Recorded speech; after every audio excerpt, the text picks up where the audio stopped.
Students, आज जो है वो हम प्रेपोजिशन के कुछ टॉपिक को आगे लेके चलेंगे। इससे पहले हमने प्रेपोजिशन के बारे में बेसिक समझा था और उसमें हमने सिंस और फॉर को समझा था कि सिंस और फॉर कहाँ लगेगा। आज हम उससे आगे बढ़ेंगे। कुछ और भी हैं हमारे पास प्रेपोजिशंस जिनका यूज़ मुख्तलिफ जगहों पर मुख्तलिफ तरह से होता है, क्योंकि एक थोड़ा सा कॉम्प्लिकेटेड टॉपिक है। हमेशा स्टूडेंट इसमें कंफ्यूज होना शुरू हो जाते हैं कि हमने जो है वो सर एक ही वर्ड है, वो बार बार कहीं ऐट लग रहा है और कहीं ऑन लग रहा है। तो इसको क्लियर करने के लिए डिटेल से बात करेंगे। डिटेल से आपको लॉजिक के साथ चीज़ें बताई जाएंगी कि यहाँ पर ये लगना है और वो ट्रिक बताई जाएगी। अगर आप उस ट्रिक को फॉलो करोगे तो फिर आपको क्लियर होगा, अदरवाइज आपको क्लियर नहीं होना कि ऐट कहाँ लगना है, ऑन कहाँ लगना है। सो इसीलिए इस लेक्चर को, ये जो हमारा प्रेपोजिशन की सीरीज चल रही है, ये उम्मीद है कि एक दो और जो है वो चला जाए सेशंस के ऊपर, यानी कि क्लास नंबर नेक्स्ट जो है उस पर भी ट्रांसफर हो जाए एंड देन जो है उसके बाद नेक्स्ट एक और क्लास इस पे चली जाए, क्योंकि ये एक लेंथी टॉपिक है। अगर मैं इसको सिर्फ जर्नल समझाने की ट्राई करूँ तो हो सकता है कि जो है वो कोई बिल्कुल एक आधे घंटे के लेक्चर के अंदर या 20-25 मिनट में मैं इसको कवर कर लूँ। लेकिन अगर आपने डिटेल में समझना है, आप क्रैक करना चाहते हो अपने कोई भी एंट्री एग्जाम को, आप फर्स्ट ईयर सेकंड ईयर के एग्जाम में इसका हेल्पफुल हो सकता है आपके लिए, अगर आप इसको डिटेल में समझोगे। वरना फिर आप रट्टे लगाते रहोगे कि जो है वो मुझे ये वाला आना चाहिए, ये वाला नहीं आना चाहिए, कैसे होगा, ये ठीक होगा या नहीं। और फिर इसमें फर्दर ये है कि अब आप कंप्लीट लेक्चर को वॉच करें, आपको समझ आए तो इंकरेजमेंट के लिए वीडियो को लाइक वगैरह लाजमी किया करें। कमेंट्स, अगर आपको कोई क्वेश्चन आ रहा हो मन में पूछने का तो आप कमेंट सेक्शन में उसको पूछ सकते हैं। उसके अलावा अगर आप हमारी इंग्लिश ग्रामर के साथ कनेक्ट होना चाहते हैं इस चैनल, तो इसको सब्सक्राइब कर लें, बेल आइकन पर हिट कर लें, ताकि जो है कोई भी इंग्लिश ग्रामर से रिलेटेड नई लेक्चर अपलोड होता है तो आपको जो है ना फौरन से मिल जाए। सो वीडियो स्टार्ट करते हैं। टॉपिक हमारा था प्रेपोजिशन। डेफिनेशन हमने पहले क्लियर हुई है, ये वर्ड्स को कनेक्ट कर रहा होता है, ये आपके बेसिकली यहाँ पर ये उसके अलावा उसकी पोजीशन को बता रहा होता है। प्री पोजीशन इसीलिए कहते हैं कि प्री मीन पहले, पोजीशन इन प्लेस, यानी किसी भी चीज की पोजीशन को ये क्लियर करता है, तो प्रेपोजिशन इसलिए इसको कहा जाता है। अच्छा, प्रेपोजिशन और कंजक्शन में बड़ी ज्यादा कंफ्यूजन आती है, क्योंकि most of the word preposition भी होते हैं और कंजक्शन भी होते हैं। जैसे कि इनटू, अनटिल, टिल, ये ऐसे वर्ड्स हैं जो कि आपके कंजक्शन में भी यूज होंगे और ये आपके प्रेपोजिशन में भी यूज होंगे। अब फर्क कहां पर आएगा कि प्रेपोजिशन है या कंजक्शन है, ये डिपेंड करेगा उसके आगे वाले। इस पे मैंने डिटेल लेक्चर रिकॉर्ड करवाया हुआ है, वो आप जो है वो प्रेपोजिशन लेक्चर नंबर 1 जो है हमारा, वो वाला भी। और उसके अलावा आप जो कंजक्शन के टॉपिक में जब हमने फ्रेजेस और क्लॉजेस को डिस्कस किया था तो हमने उसमें भी इस बात को अच्छे से क्लियर आउट किया था। सो टॉपिक की तरफ बढ़ते हैं। सबसे पहले आता है हमारे पास यूज ऑफ फ्रॉम। बेटा आपको नजर आ रहा है व्हाइट बोर्ड से ठीक से? आप दोनों को नजर आ रहा है? आगे वाले दोनों को नजर आ रहा है white board? Okay. Uses of from and since. Last time हमने देखा था कि प्रेपोजिशन की 3 टाइप्स होती हैं: preposition of place, preposition of time, preposition of direction. आपका एक वर्ड डायरेक्शन के तौर पे भी काम कर सकता है, प्लेस के तौर पे भी काम कर सकता है और टाइम के तौर पे भी काम कर सकता है। इनमें डिपेंड करता है कि आपका सेंटेंस किस नौयत का जा रहा है। उसकी वेरिएशन की बुनियाद पे आप उसको मीन एट आपका डायरेक्शन में भी आ सकता है, एट आपका टाइम में भी आ सकता है, लेकिन ये डिपेंड करेगा आपके सेंटेंस के ऊपर। सो आप किसी एक को स्पेसिफाई नहीं कर सकते हो कि ये टाइम में ही आएंगे और ये डायरेक्शन में ही आएंगे। ये बात अपने क्लियर कर लीजिएगा माइंड में। सो हमने कल सिंस और फॉर को डिस्कस किया था। आज हम देखेंगे फ्रॉम कहाँ यूज होता है। फ्रॉम भी आपका जो है और सिंस दोनों पॉइंट ऑफ टाइम के लिए ही इस्तेमाल होते हैं, लेकिन फर्क कहां पर आता है? जो आपका सिंस है ये हमेशा परफेक्ट की कंडीशन को लेके जाता है, यानी टेंस के अंदर एक कंडीशन आती है जिसको कहते हैं परफेक्ट कंटीन्यूअस की कंडीशन। सो परफेक्ट कंटीन्यूअस की कंडीशन में हमेशा जो आप यूज करोगे एग्जैक्ट टाइम के लिए, वो आपका यूज होगा सिंस। लेकिन आपका अगर टेंस की कंडीशन में नहीं जा रहा, यानी परफेक्ट कंटीन्यूअस की कंडीशन में नहीं जा रहा, आप सिर्फ उसको एक जर्नल लेके चल रहे हो, तो उस कंडीशन में एग्जैक्ट पॉइंट ऑफ टाइम के लिए आप यूज करोगे फ्रॉम। जैसे कि एक एग्जांपल ले लेते हैं, आपको समझ आ जाएगी। He is working here from या सिंस मंडे। अब मंडे एग्जैक्ट टाइम है, ये मैंने एग्जैक्ट टाइम के related video already preposition lecture number 1 जो हमारा है वो अपलोड हो जाएगा, तो उस पर आप चेकआउट कर लीजिएगा। उसमें आपको सिंस और फॉर के अंदर डिफरेंशिएट अच्छे से बता दिया गया है। सो बाय नेचर तो आपको देखें तो मंडे एक एग्जैक्ट टाइम है, आपको लगता है कि इसके साथ सिंस आना चाहिए, लेकिन इसके साथ फ्रॉम आएगा। फ्रॉम क्यों आएगा? रीजन ये है, फर्स्टली रीजन ये है कि ये जो है वो परफेक्ट टेंस को फॉलो नहीं कर रहा। परफेक्ट टेंस को फॉलो कर रहा होता तो या तो यहां पर होना था ही हैज बीन वर्किंग। तो बाकी वो टेंस की सीरीज में हम जब परफेक्ट को करेंगे आप उसको चेकआउट कर सकते हो जब हम परफेक्ट कंटिन्यूअस को टेंस को कर रहे होंगे। सो अगर आपको वो नहीं क्लियर तो आप टेंसेस के उस वीडियो को चेकआउट करोगे, उसमें परफेक्ट कंटिन्यूअस का जो टेंस है वो आपको क्लियर कर देगा कि हमारा जो है वो सिंस और फॉर कहां इस्तेमाल होता है। अगर आपका परफेक्ट कंटिन्यूअस की टेंस को फॉलो नहीं कर रहा लेकिन एक जस्ट एक सेंटेंस बना हुआ आ रहा है, उस कंडीशन में आप जो है वो एग्जैक्ट टाइम ऑफ पीरियड के लिए फ्रॉम को चूज करोगे, सिंस को चूज नहीं करोगे। ये पॉइंट क्लियर हुआ आप लोगों को? मीन के अगर आपका एग्जैक्ट टाइम है तो उसमें भी आपको वेरिएशन है कि फ्रॉम भी लगा सकते हो, सिंस भी लगा सकते हो, लेकिन सिंस लगाओगे जब टेंस कौन सा होगा? Perfect continuous. परफेक्ट कंटिन्यूअस अब वो प्रेजेंट भी हो सकता है, पास्ट भी हो सकता है, फ्यूचर भी हो सकता है, तो फिर आप सिंस की कंडीशन में जाओगे। एग्जैक्ट टाइम पीरियड हो लेकिन टेंसेस को फॉलो ना किया जाए, उस कंडीशन में आप किसके चले जाओगे? फ्रॉम की कैटेगरी की तरफ चले जाओगे। नेक्स्ट आता है हमारे पास प्रेपोजिशन ऑफ टाइम को अब हम शुरू करने लगे हैं। प्रेपोजिशन ऑफ टाइम में हम इन, एट और ऑन ये मोस्टली यूज करते हैं अपने कॉमन लैंग्वेज के अंदर भी, एक दूसरे से बात करते हुए भी हम इन, एट और ऑन का यूज करते हैं। अब कैसे पता चलेगा कि यहाँ पर इन आना है, एट आना है, ऑन आना है? इसके लिए कुछ कुछ ट्रिक्स हैं, वो आपने जरा समझनी है। एट जो होता है वो आपके एग्जैक्ट टाइम के लिए यूज होता है, बिल्कुल एग्जैक्ट टाइम है, 9 o'clock, 10 o'clock, 8 o'clock, 2 o'clock। जब आपको एग्जैक्ट टाइम का पता चल गया है तो फिर आप क्या यूज करोगे? एट। आपको टाइम का एग्जैक्ट नहीं पता तो आप फिर यूज करोगे यहां पर इन, जैसे कि मॉर्निंग, इवनिंग। वो मैं आगे नेक्स्ट आपको बताऊंगा कि पार्ट्स ऑफ डेज में कैसे पता चलता है कि किस पर एट लगना है और किस पर इन लगना है। उसके अलावा ऑन है, ऑन के ऊपर भी आगे डिटेल से बात है। ये डेज के साथ, डेट के साथ, इन चीजों के साथ ये जो है वो ज्यादातर ऑन ऐड होता है। एग्जांपल लेते हैं, यहां पर आपको समझ आ जाएगी। ही अराइव्ड इन या एट 8 o'clock, इन या एट मॉर्निंग। आप देखिए जरा यहां पर एग्जैक्ट टाइम, तो एग्जैक्ट टाइम हो तो क्या करते हैं? At. So he arrived at 8 o'clock, in या at morning? Morning, in morning. जब आपको एग्जैक्ट टाइम का पता हो तो उसमें आप लगाते हो एट, और जिसमें आपको एग्जैक्ट टाइम का पता ना हो उसमें आप क्या लगाते हो? इन। अब मॉर्निंग में आगे फर्दर फेजेस आ जाते हैं, वो भी मैं आपको बताता हूँ पार्ट्स ऑफ डेज के अंदर। सो पार्ट्स ऑफ डेज समझ लो जरा यहाँ पर कि हमारे दिन को किस तरह ब्रेक किया जाता है अलग अलग टाइम पीरियड में। जैसे कि सबसे पहले आता है डाउन, बिल्कुल जो सुबह सवेरे होती है, जब सूरज अभी निकल रहा होता है तो उसको उससे पहले की जो होती है जिसमें अभी सूरज की सिर्फ शुआएं राइज हो रही होती हैं, जिसको हम कहते हैं सूरज की सुर्खी नजर आए, तो उसको डाउन पीरियड कहते हैं। सनराइज फिर आहिस्ता आहिस्ता उभरना शुरू हो जाता है, और उसके अलावा डे ब्रेक जब मुकम्मल तौर पर निकल आता है तो उसको हम डे ब्रेक कहते हैं। इन तीनों, अगर ये तीनों वर्ड्स यूज हुए हो तो फिर हम यूज करेंगे, ये एग्जैक्ट टाइम होता है हर एक चीज का, इसके लिए हम यूज करते हैं एट। अगर आ जाए मॉर्निंग, अब मॉर्निंग जो है ये एक होल टाइम पीरियड है बिफोर 12 o'clock से पहले। सो उसको हम जो है वो कंसीडर करते हैं मॉर्निंग। तो इसमें आपको एग्जैक्ट नहीं पता टाइम, सो मॉर्निंग में एग्जैक्ट नहीं पता तो मॉर्निंग के लिए आप यूज करते हो इन। उसके अलावा आ जाता है नून। नून जो है ये एग्जैक्ट टाइम पीरियड है, 12 o'clock को आप नून कहते हो। एग्जैक्ट जब 12 बज जाते हैं तो उसको हम क्या कहते हैं? नून। नून के लिए भी आप जब एग्जैक्ट पता है तो मीन क्या यूज होगा? एट यूज होगा। फिर आफ्टरनून जो है वो 12 बजे से 4 बजे के दरमियान का जो टाइम होता है उसको आफ्टरनून कहते हैं।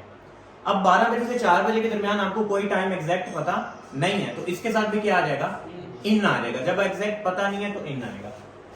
फिर इवनिंग जो है ये भी आपको एग्जैक्ट नहीं पता होता टाइम, ये ऑलमोस्ट 9 o'clock तक चलता है टाइम, सो एग्जैक्ट नहीं पता होता आपको, इसलिए यहाँ पर भी आप इन इस्तेमाल करते हो। डस्क और सनसेट, ये यहाँ पर जो है आपका सनसेट सूरज ग्रुप होने के खास टाइम होता है, फिक्स टाइम होता है। आपको पता है, आप सनसेट का अगर आप मोबाइल पे चेक करो तो सनसेट का एक स्पेसिफिक टाइम पीरियड होता है, टाइम होता है, एग्जैक्ट टाइम होता है। डस्क का भी बिल्कुल सेम है। सो इसके साथ जो है वो आपका एट इस्तेमाल होता है। नाइट, चले मिड नाइट पहले मैं बता देता हूँ। मिड नाइट जो है वो 12 o'clock को कहते हैं, जब 12 पूरे रात के 12 यानी कि 12 AM हो जाता है तो उसको हम मिड नाइट कहते हैं। मिड नाइट के साथ भी क्या यूज होगा? एट यूज होगा। फिर आता है नाइट, नाइट के साथ इन भी यूज हो सकता है और एट भी यूज हो सकता है, इन और एट दोनों यूज हो सकते हैं। इन कहां पर यूज होगा और एट कहां पर यूज होगा ये जरा समझिएगा।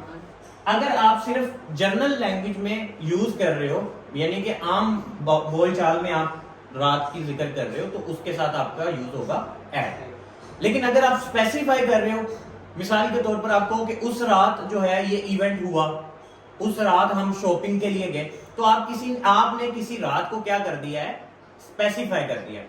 जब आप किसी रात को स्पेसिफाई कर दोगे तो तब आप क्या यूज करोगे, इन यूज करोगे। आई थिंक तो आपको ये थोड़ा सा भी कॉम्प्लिकेटेड लग रहा होगा, मैं आपको बड़े आसान से दोबारा से एक दफा कहता हूँ, बताता हूँ। बेटा बात सुनो, जब आप किसी एक टाइम पीरियड को खास ले लेते हो, ठीक है, अब देखो मॉर्निंग और इवनिंग ये टाइम आपको एग्जैक्ट नहीं बताता, तो ये आपके ले जाएंगे इन। इसके अलावा सनराइज हो गया, डॉन हो गया, उसके अलावा डस्की हो गया, सनसेट्स के आ जाती कंडीशन आ जाती है, इनमें आ जाएगा आपका एट। आफ्टरनून भी 12 से 4 बजे के दरमियान वाला टाइम पीरियड है, एग्जैक्ट नहीं पता आपको, इन। नून एग्जैक्ट 12 बजे होता है, तो इसके साथ क्या आ जाएगा, एट आ जाएगा। नाइट है, नाइट में आपके पास इन भी आ सकता है और एट भी आ सकता है। इन लगेगा उस कंडीशन में जो कि आपने किसी रात को स्पेसिफाई कर दिया, जैसे कि मैं उस रात शॉपिंग के लिए गया था, या फिर मैं उस रात उस इवेंट पर गया था, तो आपने किसी रात को स्पेसिफाई कर दिया कि हमने उस रात को कोई ना कोई एक्शन परफॉर्म किया, तो उसके साथ लगेगा इन। लेकिन कॉमन आम जनरल सेंस में हम जो है यानी रात की बात कर रहे हैं कि मैं रात को सो गया, तो हर रात को ऑलमोस्ट सोते ही हम सब, तो एक जनरल बात है ये, तो जनरल बात में आप यूज करोगे रात के लिए एट। एग्जाम्पल लेते हैं, आई स्लीप लेट एट या इन नाइट, रात को लेट सोता हूं, तो रात को लेट सोना एक जनरल बात है, तो जनरल बात के साथ क्या आएगा, एट आ जाएगा। The event is dash night, वो जो इवेंट था वो उस रात को था, तो उस रात के लिए हम क्या यहाँ पर यूज करेंगे, इन यूज करेंगे। सो ये पर्टिकुलर पॉइंट्स हैं जिनमें आपने बेटा लाजमी ध्यान रखना है कि आपका इन कहां पर यूज होना है और एट कहां यूज करना है। इंग्लिश जो है ना ये एक मैथमेटिक्स की तरह एल्गोरिथम है। अगर आप इसको कहोगे ना, अच्छा अपनी, क्योंकि मोस्टली स्टूडेंट क्या करते हैं कि जब सीखा नहीं होता, लर्न नहीं किया होता, एक अच्छे प्लेटफॉर्म से लर्न नहीं किया होता, तो वो फिर कहते हैं अच्छा इन की सेंस सही बन रही है, नहीं एट की सेंस सही बन रही है। तो इंग्लिश सेंसेस पे नहीं जाती, इंग्लिश पूरा एक ग्रामर है, बिल्कुल मैथ की तरह एक एल्गोरिथम है जिसको समझना पड़ता है, सेंसेस पे नहीं चलती है। सो इन रूल्स को फॉलो करना पड़ता है, फिर आपको पता चलेगा आपका इन कहां लगेगा और आपका एट कहां पर लगेगा। यहां तक आप सबको क्लियर होगी बात? ओके, अब ना यहां पर हम इसके अलावा हम थोड़ी सी एक दो और बातें ऐड कर लेते हैं इन और एट में, फिर एग्जांपल करते हैं। इन जो है वो आपके जितने भी ईयर्स, मंथ या सीजन्स आते हैं ना, उनमें आप क्या यूज करते हो, इन यूज करते हो। एट शॉर्ट टाइम पीरियड के लिए यूज होता है। अब यहां पर देखो ये एग्जांपल लेते हैं, जरा आपको एग्जांपल करवाएं ताकि आपके ज़हन में कुछ चीज बैठे। ही विल कम इन या एट 2016, इन आएगा, एग्जैक्टली मैंने बताया जो ईयर्स हैं उनके साथ क्या आएगा, इन आएगा। फिर in the beginning of movie I felt board, अब यहां पर जो है इन या एट यहां पर है, तो in the beginning of movie I felt board, यहां पर मैंने लिखा होगा कि एट जो है ये शॉर्ट टाइम पीरियड के लिए भी यूज होता है। मूवी का स्टार्टर कितना को होगा, लंबा, मूवी का स्टार्टर बिल्कुल छोटा ही होगा ना starter. For a short time period के लिए भी आप किसका इस्तेमाल करोगे, एट का इस्तेमाल करोगे, ठीक है। तो यहां पर आपका क्या यूज होगा, एट इस्तेमाल होगा। माई बर्थडे इज इन या एट ऑफ मई, इन आपके मंथ के नेम, आपके ईयर्स और आपके सीजन्स, इनके साथ क्या आएगा, इन आएगा, ठीक है। सो ये लाजमी, ये बड़े पॉइंट है, क्रिटिकल पॉइंट्स हैं जो कि मोस्टली एमटीएस में पूछे भी जाते हैं। सो इनको जरा अच्छे से आपने अपने ज़हन में बिठा लेना है कि हमारा इन कहाँ यूज हो रहा है, हमारा एट कहाँ यूज हो रहा है। इसके अलावा आपके पास आ जाते हैं डेज के ऊपर। आपके डेज जो है वो मोस्टली ऑन लेके आते हैं, और डेज के साथ अगर डेट आ जाए तो फिर तो और कंफर्मेशन हो जाती है कि आपका ऑन ही यूज होना है डेज के साथ। जैसे कि ही कम ऑन मंडे, सॉरी यहां पर जाएगा ही कम्स या ही केम के, ही कम्स ऑन मंडे, तो यहां पे ऑन आएगा क्योंकि आगे डे आ गया। लेकिन इसमें एक्सेप्शनल केस है ये तीन, ये लाजमी ज़हन में बिठा लीजिएगा, ये मोस्टली जो है वो एंट्री एग्जाम्स में भी पूछे जाते हैं। ही कम ऑन लास्ट मंडे। अब आपने आपके ज़हन में तो आएगा कि अभी सर आपने कहा कि यहाँ पर डे तो आ गया है, तो आप ऑन, इसी तरह एवरी मंडे, नेक्स्ट मंडे। आपके ये जो वर्ड है लास्ट, एवरी और नेक्स्ट, ये ऐसे वर्ड्स हैं, ये अपने साथ कभी भी प्रेपोजिशन को ऐड नहीं करते, ठीक है। इनके आगे अगर डेज लगाओ तब भी ये अपने साथ प्रेपोजिशन ऐड नहीं करते। तो ऑन हमारी प्रेपोजिशन है, लेकिन ये लास्ट, एवरी और नेक्स्ट, इन तीनों की वजह से आपका ऑन यहां पर नहीं आएगा, आपको सिर्फ बनेगा ही केम लास्ट मंडे। ऑन या कोई भी प्रेपोजिशन आप यहां पर ऐड नहीं कर सकते। लास्ट, एवरी, नेक्स्ट, जब ये वर्ड्स आ जाएं तो आप फिर कोई प्रेपोजिशन ऐड नहीं करोगे, ठीक है, चाहे आगे डेज के नेम ही क्यों ना आए।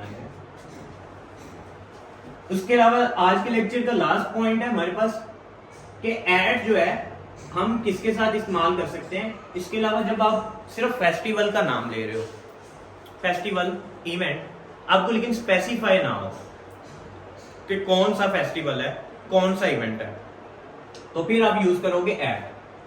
लेकिन अगर आपने स्पेसिफाइड कर दिया फेस्टिवल को और इवेंट को, तो फिर आपका यूज होगा ऑन। जैसे कि एक एग्जांपल ले लेते हैं, I met my friend at festival. अब देखो फेस्टिवल है त्योहार, फेस्टिवल कहते हैं त्योहार को, तो अब आपको पता नहीं है ईद है, क्रिसमस है, होली है, कौन सा त्योहार है, ठीक है। सो उसके लिए आप यूज करोगे एट। लेकिन अगर आपने स्पेसिफाई कर दिया, जैसे कि आपने कह दिया कि ईद पर, या आप कह दो दिवाली पर, होली पर, क्रिसमस पर, सो जब आप किसी फेस्टिवल को स्पेसिफाई कर देते हो तो उस कंडीशन में आप यूज क्या करोगे, ऑन। जैसे कि I met my friend on Eid.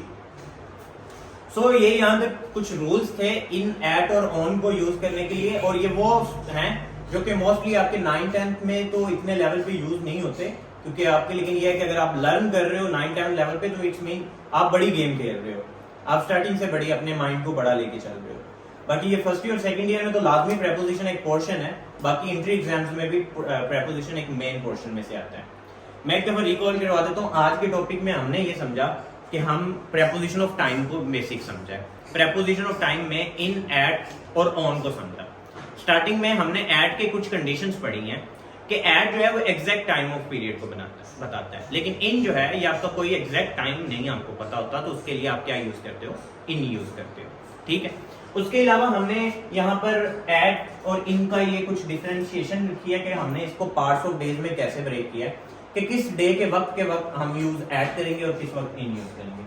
उसके अलावा हमने ऐड को यहाँ पर एक और चीज ऐड की कि ऐड जो है वो फेस्टिवल, जब आप किसी फेस्टिवल को स्पेसिफाई नहीं करते हो तो फिर आप ऐड यूज करते हो, अगर आपने स्पेसिफाई कर दिया तो फिर आप ऑन यूज करोगे। मैंने स्टार्टिंग में भी लेक्चर के बताया था स्टूडेंट्स, प्रेपोजिशन एक कॉम्प्लिकेटेड टॉपिक है और इसको सिर्फ जनरल समझा के, इसकी डेफिनेशन को बता के और एक दो एग्जांपल देके इस लेक्चर को वाइंड अप भी किया जा सकता है। लेकिन हमारा मकसद ये है कि अगर स्टूडेंट लेक्चर लेने आ गया है, समझने बैठ गया, चाहे वो फिजिकल क्लास में है या वो ऑनलाइन सीरीज के अंदर अपने आप को इस काबिल समझ रहा है कि मैं जो है ना कुछ लर्न करना चाहता हूँ, तो हमने इसीलिए इसको डिटेल में रखा है ताकि बेसिक से निकल के आपको एडवांस में जाना पड़ेगा। अगर आज आप अपने 9th ग्रेड में हो, 10th में हो या फर्स्ट ईयर सेकंड ईयर में हो, तो आने वाले वक्त में आपने एंट्री एग्जाम्स में जाना ही जाना है, बैठना ही बैठना है। सो अभी से प्रिपरेशन क्यों ना फिर हम करें, वहां पर जाके हमारे सारे रूल फेल हो जाने हैं, तो अभी से फिर हम उस लेवल की तैयारी करते हैं जिसके लिए हम अपने आप को स्टार्टिंग से प्रिपेयर कर रहे हैं। सो अगर आपको कुछ ना कुछ समझ आई हो, अच्छा लेक्चर लगा हो, so please like the video, and अगर आपके मन में कोई भी क्वेश्चन आ रहा हो तो आप कमेंट कर सकते हो, एंड लाजमी सब्सक्राइब करो ताकि आपको हमारी हर आने वाली नई वीडियो का नोटिफिकेशन लाजमी मिले और आप कनेक्ट रह सको। आप एक AA साइंस एकेडमी ऑफिशियल का जो प्लेटफॉर्म है उसके साथ एक फैमिली की तरह कनेक्ट हो जाओ, ताकि आपको कुछ ना कुछ लर्निंग मिले, रोजाना की बेस पे कुछ ना कुछ लर्निंग मिले, and you can change your life. आप अपने आप को चेंज कर सकते हो विद चेंजिंग ऑफ हैबिट्स। एक ही तरह का काम करके, लोगों की तरह एक ही रास्ते पे चलकर आपकी ग्रोथ पॉसिबल नहीं है। आप एक ही डायरेक्शन में भागोगे, एक ही रास्ते में चलोगे और ये कहोगे कि मेरी ग्रोथ नहीं हो रही, तो जब तक आप एक्स्ट्रा करोगे नहीं तो एक्स्ट्रा ग्रोथ भी नहीं होगी, आपकी ग्रोथ बिल्कुल स्टक हो जाएगी। ग्रोथ मांगती है एक्स्ट्रा कुछ ना कुछ करना।